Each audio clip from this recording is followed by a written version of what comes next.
그날에 이스라엘의 남은 자와 야곱 족속의 피난한 자들이 다시는 자기를 친자를 의지하지 아니하고 이스라엘의 거룩한 이 여호와를 진실하게 의지하리니 남은 자 곧 야곱의 남은 자가 능하신 하나님께로 돌아올 것이라. 아멘. 오늘은 3.1운동 100주년을 기념하여서 한국교회 대부분의 교단들이 기념 예배를 드리기로 작정한 날입니다.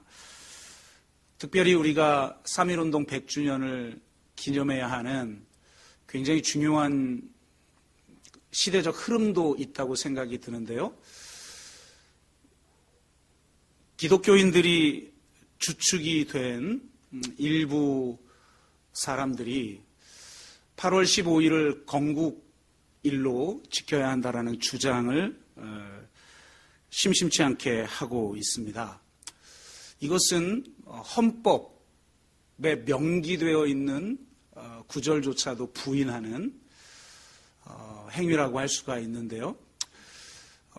1948년 8월 15일을 건국일로 지킨다라고 하는 것은 1919년 3.1운동 시 독립을 선언하고 임시정부를 만들어서 국내외에서 독립운동을 했던 모든 기억들을 삭제해버리고 부정하고 민족의 주체성을 부정하는 그런 주장이라고 할 수가 있겠습니다.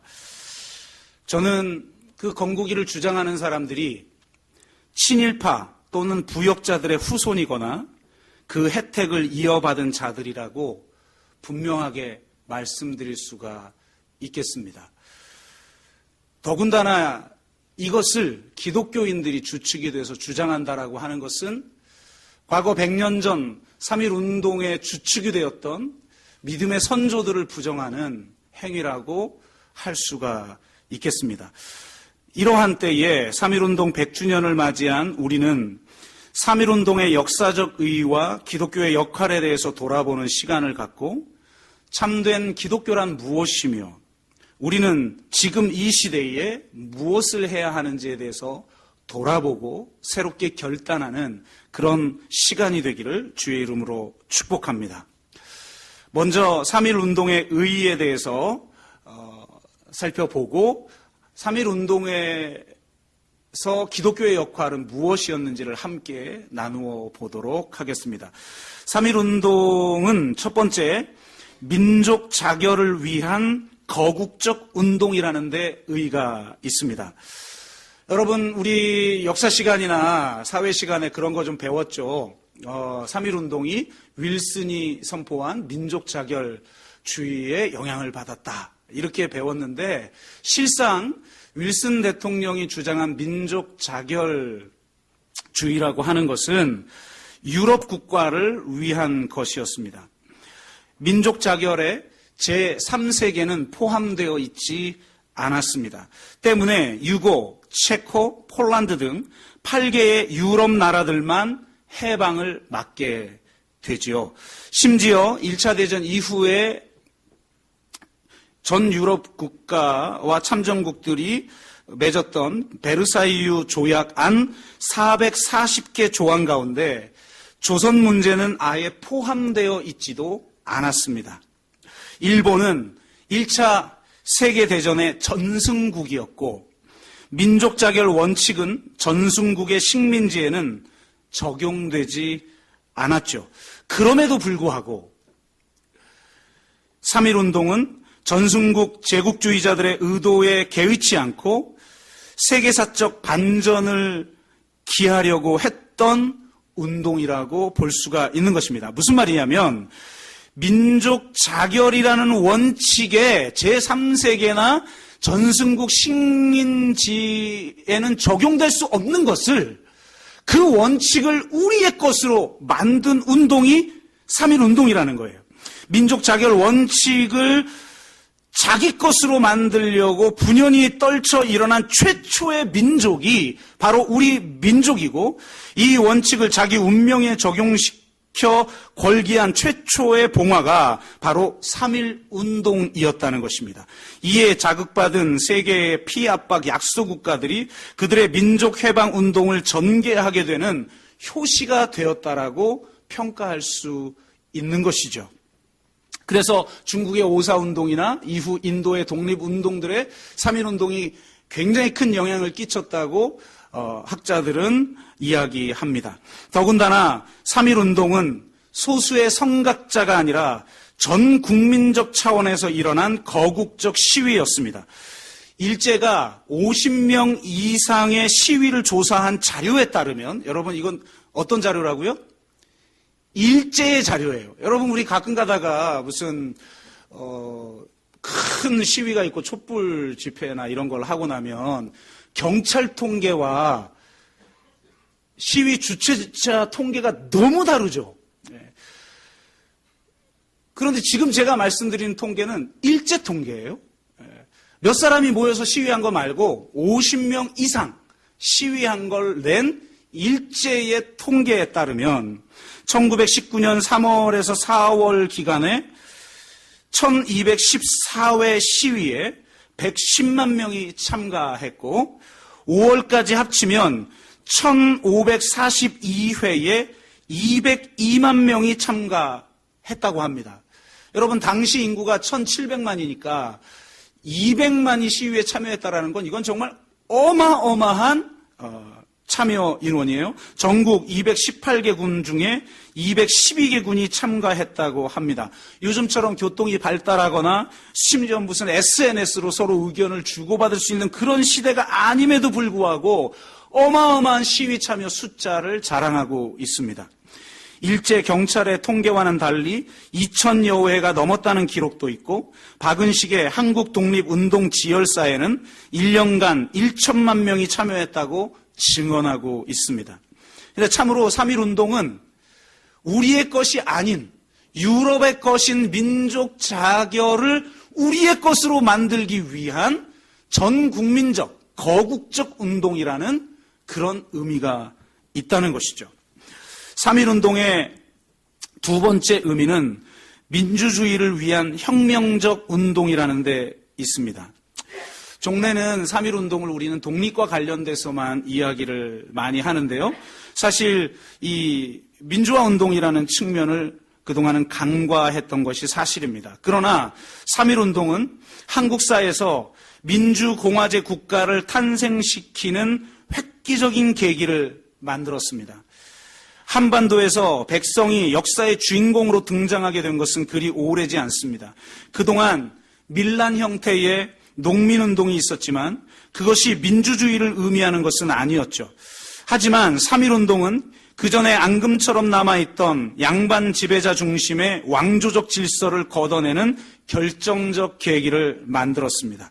3.1 독립선언서에서 새로 세울 나라에 대해서 선포하고 있는데, 백성이 주인되는 민주의 나라임을 분명히 했습니다.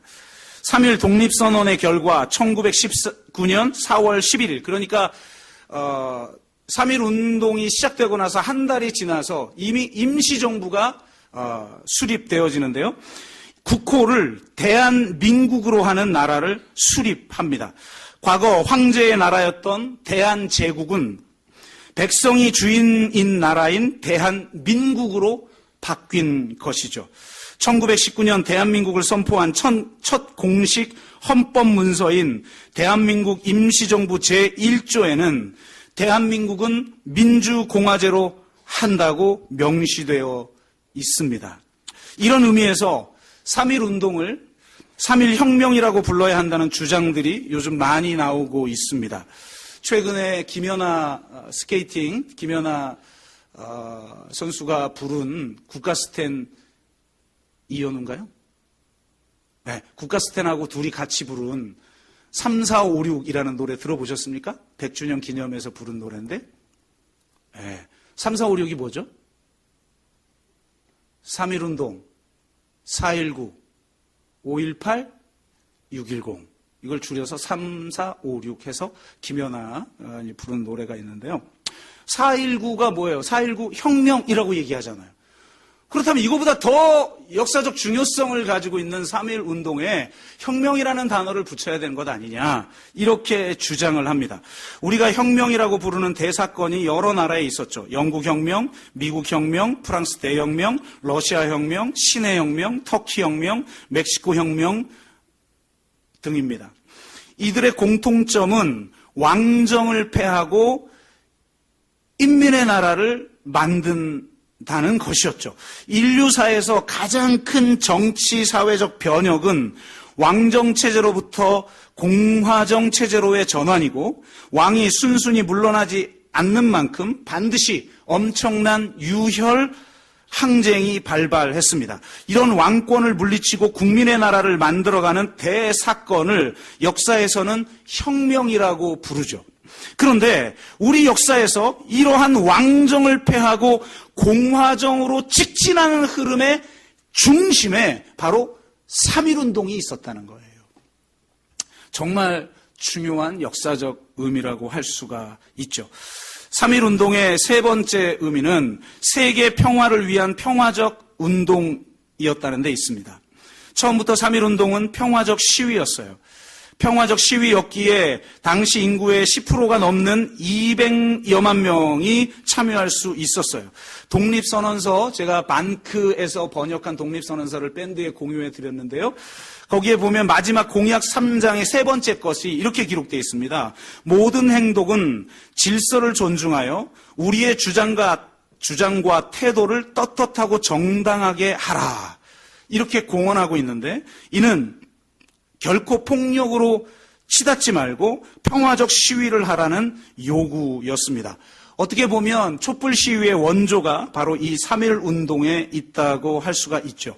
3.1 운동이 이후 독립운동의 거대한 분수령이 되고 한국 9년대사를 이끄는 정신적 동력과 미래의 청사진이 된 것은 비폭력 평화 시위가 그 도덕적 명분과 정당성을 제공해 주었기 때문이라고 할 수 있습니다.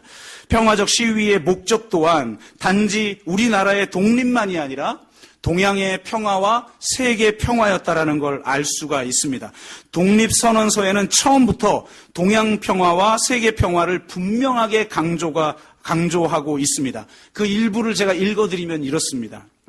또한 울분과 원한이 겹겹이 쌓인 2천만 조선인을 힘으로 억누르는 것은 결코 동양의 영원한 평화를 보장하는 방법이 아닐 뿐만 아니라 동양의 안전과 위기를 좌우하는 4억 중국인들의 일본에 대한 두려움과 시기를 갈수록 깊게 하여 동양 전체가 함께 쓰러져 망하는 비극을 초래할 것이 분명하다.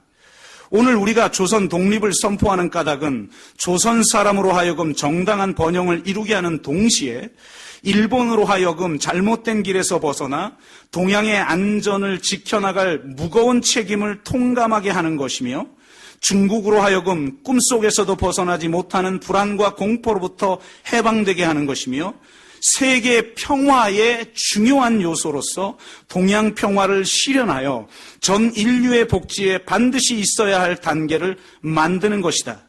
이것이 어찌 졸렬한 감정상의 문제이겠느냐. 이렇게 선포합니다.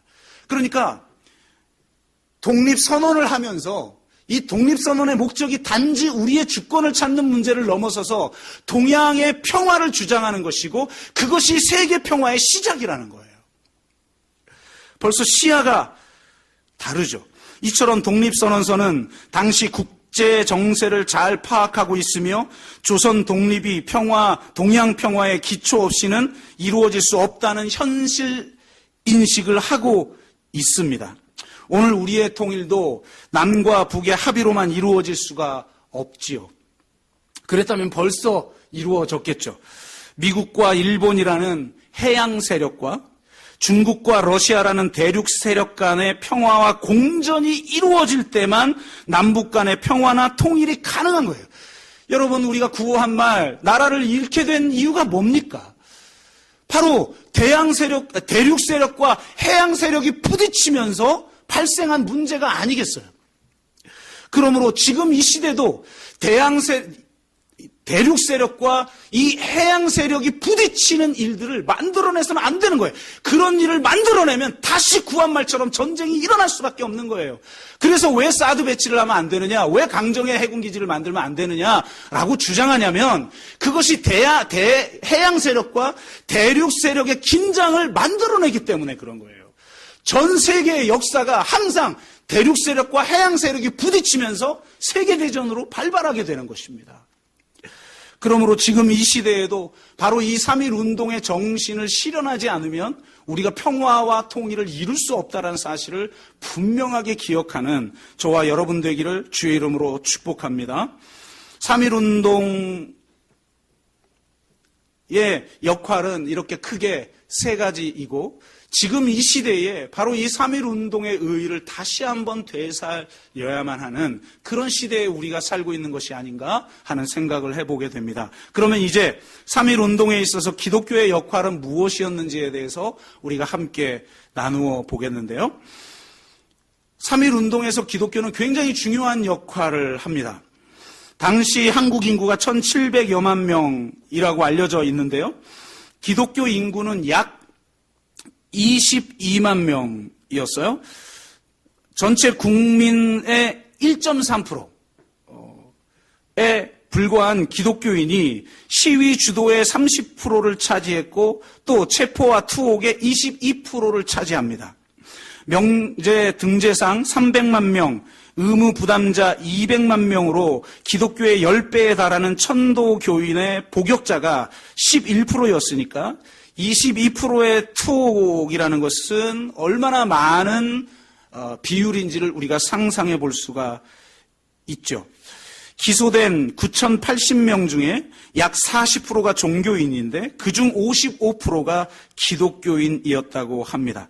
전국 마을과 장터에 경문이 붙고 독립선언서가 손에서 손으로 전달되었는데 여기에 교인들이 중요한 역할을 했고 특히 기독 학생들과 전도 부인들이 큰 역할을 합니다. 또한 독립선언서에 서명한 민족대표 33명 가운데 16명이 기독교 지도자였다는 걸 알 수가 있어요. 이것을 통해서 우리가 알 수 있는 것은 구한말 일제강점기의 기독교는 민족적인 종교로서의 역할을 감당했다는 것입니다.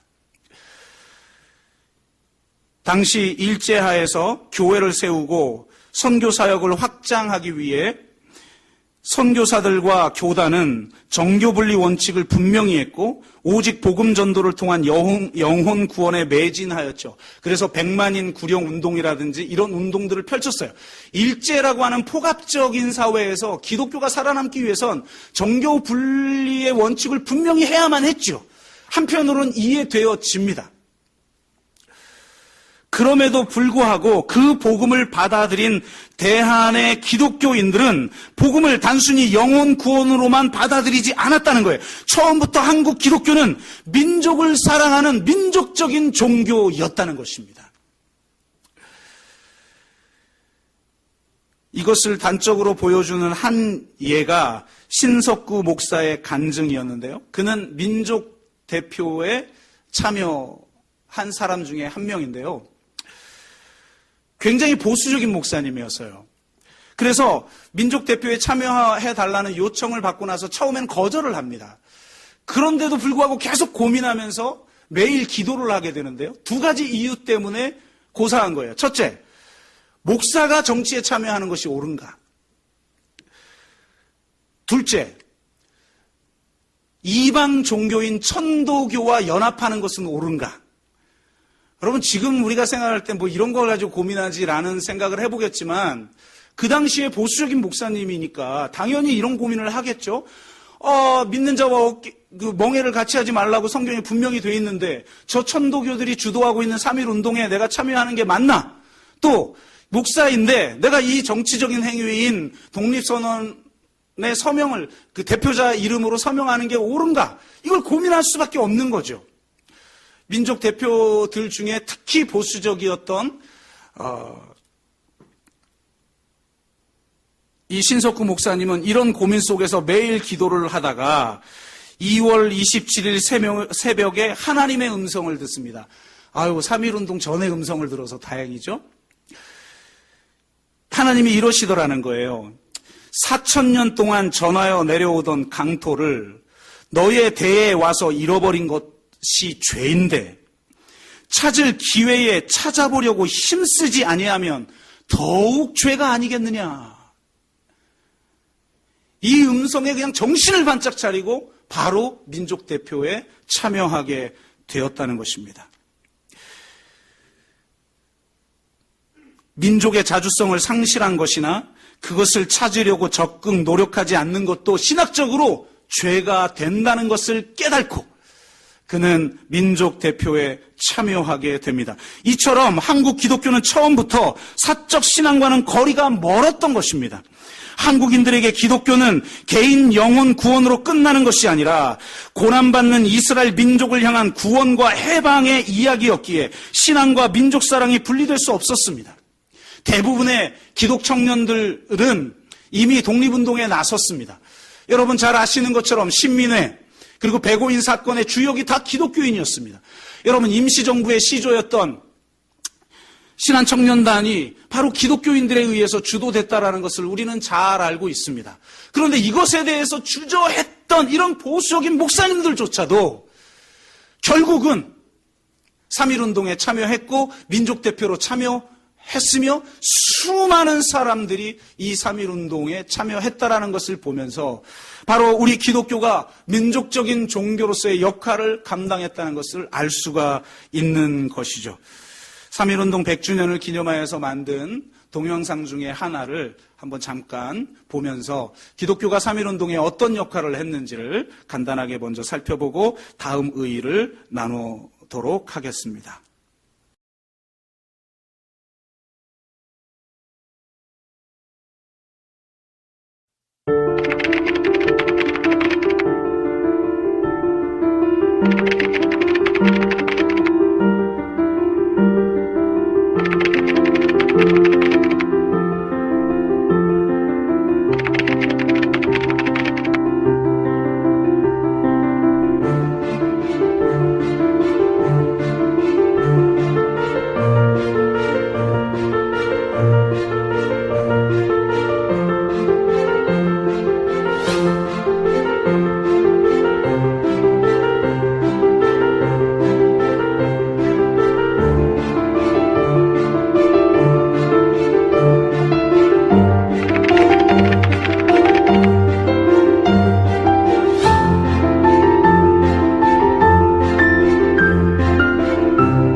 영상만 봐도 자랑스럽지 않습니까? 이번에 천주교에서는 3.1운동에 참여하지 못한 죄를 100주년을 맞이해서 공개적으로 회개했더라고요. 그런데 우리는 우리 기독교는 이렇게 많은 사람들이 참여하고 실제적인 영향력을 끼쳤다는 것에 대해서 자부심을 갖지 않을 수가 없습니다. 3.1운동과 기독교의 이 관계 속에서 기독교의 그 역할의 가장 중요한 두 번째 것은 바로 시위의 전국화에 결정적 역할을 했다는 것입니다.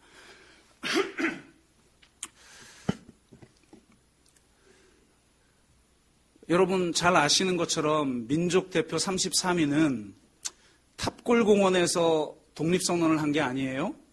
기생집인 태화관에 모여서 선포를 했고 자수해서 바로 다 끌려갔죠. 그런데 어떻게 도대체 전국적으로 이 3.1운동이 확산될 수 있었는가? 이게 굉장히 3.1운동에 있어서 중요한 의미인 거예요.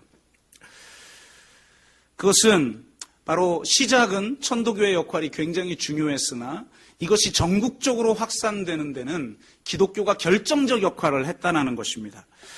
시위가 전국적으로 확산될 수 있었던 것은 경성과 평양 등 대도시에서 이루어진 만세운동을 경험한 사람들이 고향으로 돌아와 이를 알렸기 때문인데 미션 스테이션이 설치된 지역에서 시위가 가장 먼저 일어납니다. 그러니까 19세기 말 선교사들은 선교, 의료, 교육이라는 세 가지 틀로 구성된 삼각선교라는 전략을 가지고 있었어요. 선교사들은 삼각선교를 구현하고자 거점 지역으로 삼은 도시에 미션 스테이션을 세웠는데요. 교회뿐 아니라 근대식 병원과 학교가 세워진 미션 스테이션은 그 지역의 복음이 시작된 곳이자, 이게 중요합니다, 근대 문화가 처음으로 유입되는 장소이기도 했다는 거예요. 미션 스테이션은 지역사회에 근대성이 수용되는 창구 역할을 했다는 것입니다. 그렇기 때문에 여러분, 시위는 근대 문화예요. 그전에는 밀란이 있었지 시위가 있었던 게 아니에요. 이 근대적 현상이라고 할 수 있는 시위 문화가 이런 거점 지역을 중심으로 해서 농촌까지 빠르게 전파되었다는 겁니다. 또한 미션 스테이션은 주로 장시가 발달한 곳에 개설되었기 때문에 자연스럽게 연락망이 형성될 수 있었고 사람들이 많이 모이는 장소이기 때문에 힘을 합쳐 시위를 펼치는 데 중요한 역할을 했다는 거예요. 무슨 말이냐면 3.1운동은 이처럼 교회의 네트워크를 통해서 전국적으로 확산됐다는 겁니다. 그래서 3.1운동의 첫 시장은 천도교가 중요한 역할을 했을지 모르지만 그것이 전국적으로 확산되는 결정적인 역할을 한 것은 바로 기독교였다는 거예요. 특별히 중요한 곳이 바로 기독교 학교였습니다. 기독교 학교에서 학생들이 배운 것은 서양의 근대 학문과 기독교였어요. 학생들은 이를 통해 과거 봉건의 의식에서 벗어나 과학적 사고와 실천을 강조하는 서구 학문을 배우는 동시에 기독교가 추구하는 만민평등 사상과 천부인권 사상, 그리고 민주주의 원리를 터득하였던 것입니다. 그것은 곧 봉건적 인습과 체제로부터의 자유와 해방을 의미했던 것이죠. 그러니까 아주 자연스럽게 외세 침략과 지배라는 정치사회 현실에서 민족의 자유와 해방을 위한 기독교인들의 저항과 투쟁이 전개될 수밖에 없었다는 거예요. 한마디로 기독교 학교가 민족운동의 요람이 될 수 있었다는 거예요. 여러분, 100년 전 기독교 학교는 바로 이렇게 민족운동의 요람이 될 수 있었어요. 그런데 지금 100년 이후인 지금 한국 사회에 있는 기독교 학교들은 과연 민족의식을 깨우치고 있는가?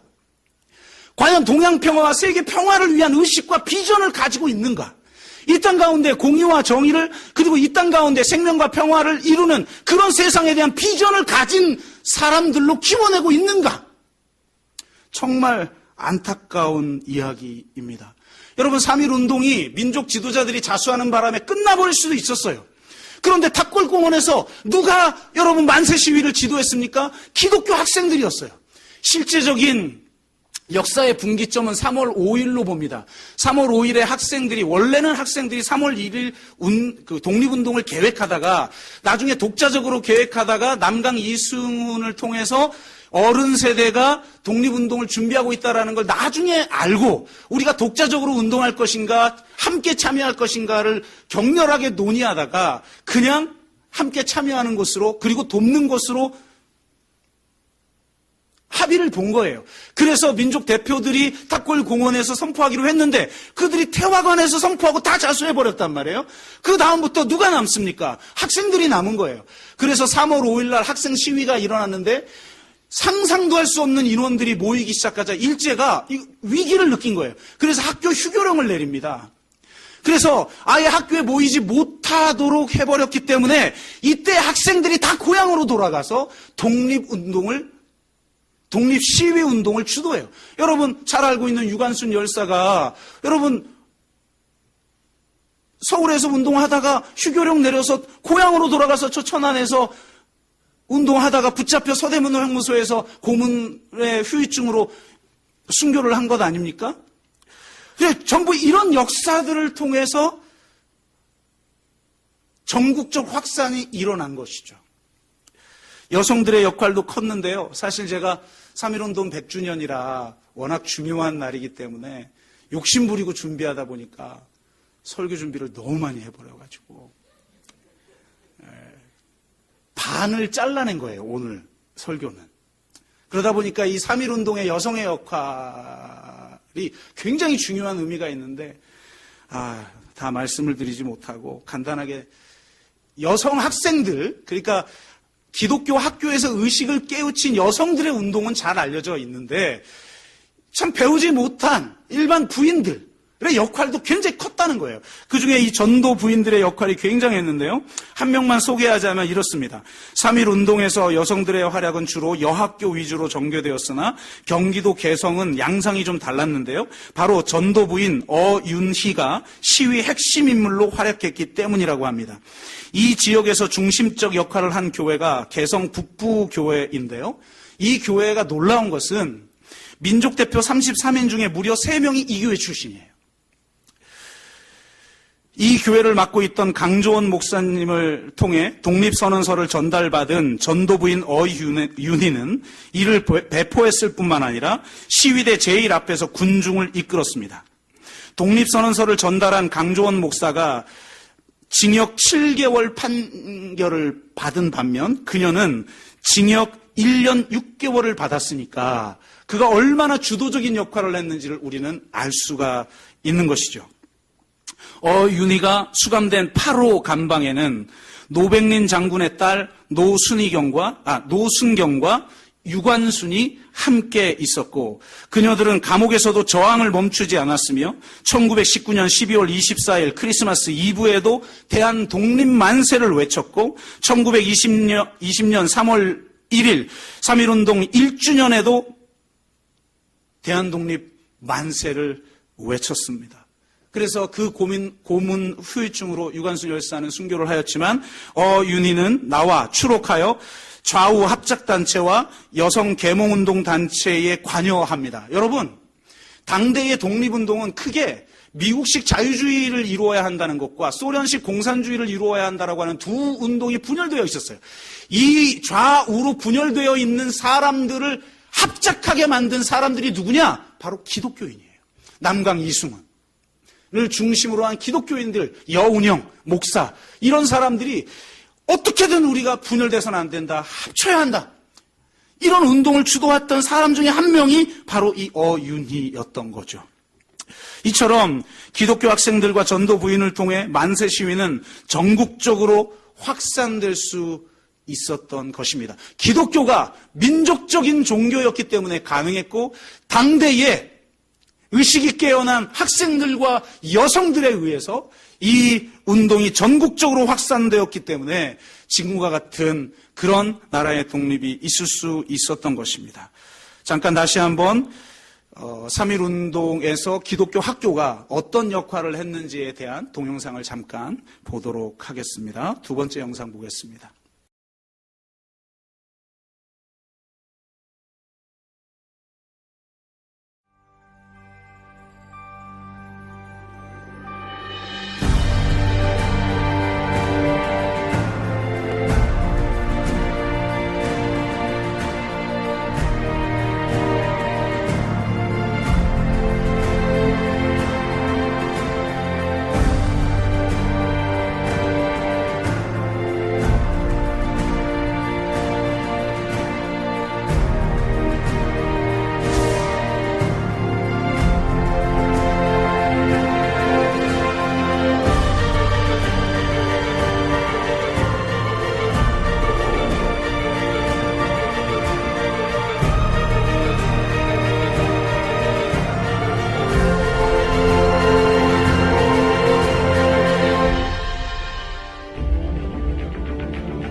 네, 기독교가 얼마나 중요한 역할을 했는지 다시 한번 돌아보게 되는 계기이며 우리 다음 세대의 아이들에게 어떤 신앙을 물려줘야 하는지를 우리는 다시 한번 기억하게 됩니다.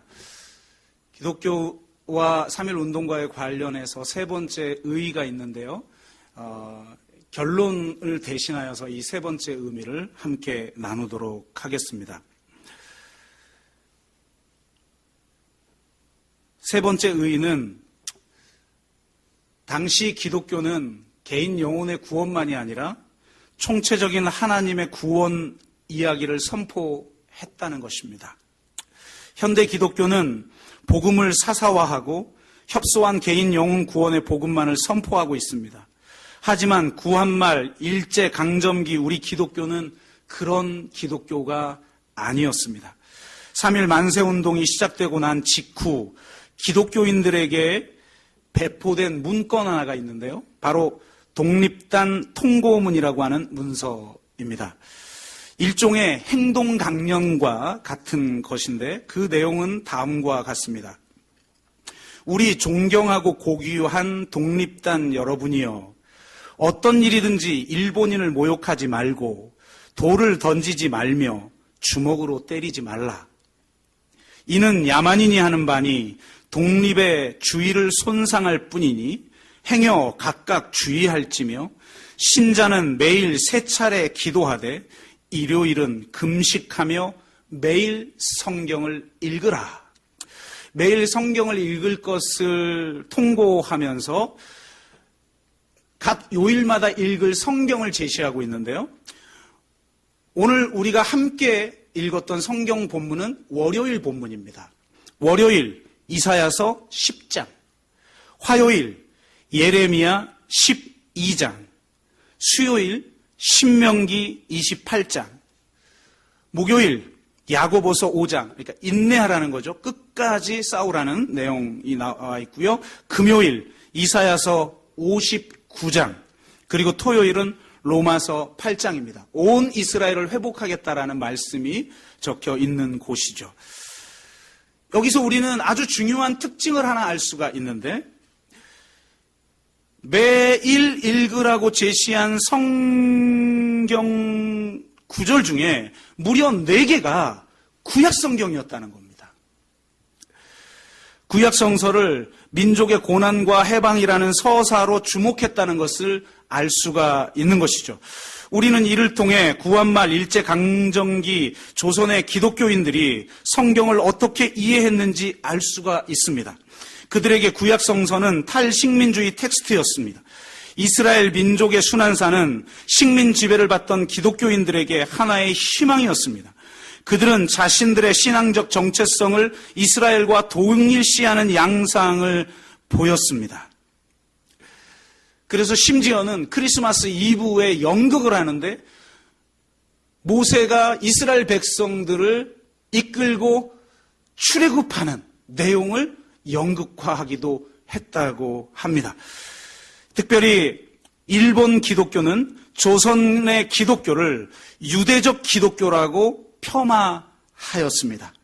또한 조선 총독부에서 작성한 문서를 보면 식민지 조선의 기독교가 유대 민족의 혁명 사상과 영미 앵글로색슨 민족의 자유민주주의 사상을 혼합한 특성을 가지고 있다고 평가하며 매우 위험한 종교로 평가하여 핍박하기 시작했습니다.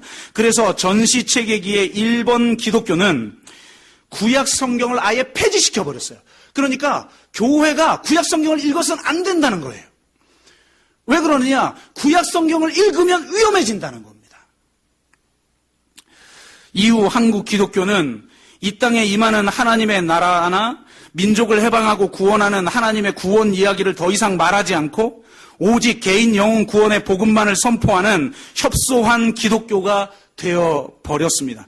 사형리나 전도폭발, 브릿지 전도에서 복음의 핵심을 이야기하면서 구약 성경을 전혀 인용하지 않고 있는 것이 바로 우리의 현실이고 우리는 이 현상을 이런 맥락에서 이해할 수 있는 거예요. 구약을 잃어버린 기독교, 역사와 민족을 잃어버린 기독교, 공평과 정의, 생명과 평화에 대한 복음을 잃어버린 기독교는 나라와 민족의 희망이 될 수가 없고 이 땅과 세상을 바꿀 능력도 상실해버린다는 것입니다. 우리는 3.1운동 100주년을 맞아 다시 한번 통전적인 복음과 총체적인 하나님의 구원 이야기를 회복하고 구한말과 일제강점기의 기독교로 다시 돌아가 이 시대를 향한 희망의 복음을 다시 회복해야 할 줄로 믿습니다. 나 한 개인의 삶과 나 한 개인의 생존을 위한 고민과 기도가 아니라 이 민족과 이 시대를 향한 고뇌에 찬 기도를 하나님 앞에 올려드릴 수 있어야 하는 것입니다. 오늘 우리가 함께 읽은 이사야 10장 말씀은 월요일 독립단 통고문에 있는 월요일 본문의 말씀입니다.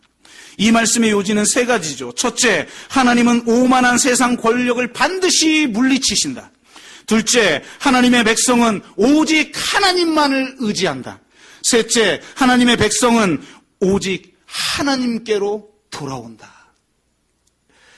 그래서 이 시대의 민족을 향해서 하나님께 돌아와 하나님만을 의지하여 진정한 자유와 평등과 해방을 이루는 세상을 이룰 것을 3.1운동 당시 기독교는 촉구했던 것입니다. 지금 이 시대에 우리는 다시 3.1운동 100주년을 맞이하여서 도대체 어떤 신앙을 회복하고 이 시대에 어떤 과제를 감당해야 할 것인지에 대한 그런 고뇌에 찬 기도를 하고 한국교회가 이 통전적인 복음과 하나님 나라 복음을 잃어버린 것에 대해서 진정으로 회개하며 다시 복음으로 돌아가 하나님의 구원의 이야기가 다시 한번 새롭게 쓰여지는 제2의 3.1운동의 운동이 일어나는 그런 한국교회가 되기를 주의 이름으로 축복합니다. 우리가 함께 기도하기 전에 마지막 영상을 보고 함께 기도하는 시간을 갖도록 하겠습니다.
함께 같이 잠깐 기도하겠습니다. 100년 전 한국의 기독교인들은 나라와 민족을 위해 그리고 하나님의 나라가 이 땅 가운데 이루어지도록 하기 위해 나라의 독립과 동양의 평화와 세계 평화를 위해 자신의 생명을 내어놓았습니다. 지금 우리는 이 시대의 아픔 앞에 어떤 고뇌에 찬 기도를 하고 있습니까?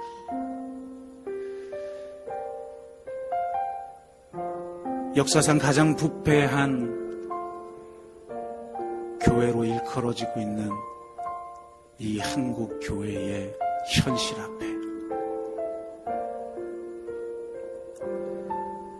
수많은 아픔과 소외로 인해서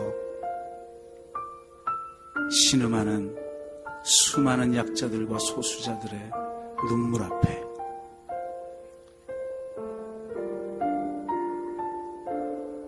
남과 북이 분단된 이 아픈 현실 앞에 우리는 과연 민족의 십자가를 짊어지고 나아가려 하고 있는지를 돌아봅시다. 천국 딛겠다는 것으로 끝나는 것이 아니라 하나님의 나라와 의가 이 땅 가운데 이루어지도록 하기 위해서 나는 우리의 가정에서, 이 교회에서, 일터에서, 이 지역에서, 이 사회에서, 나라와 민족 가운데, 세계 열방 가운데 무엇을 하여야 하는지 다시 한번 돌아보며 그렇게 하지 못하고 있는 우리들과 이 한국교회 앞에서 회개하며 100년 전 선조들이, 믿음의 선조들이 회개하며 기도했던 것처럼 주님, 다시 이 땅에 하나님의 영광을 회복시켜 주시옵소서.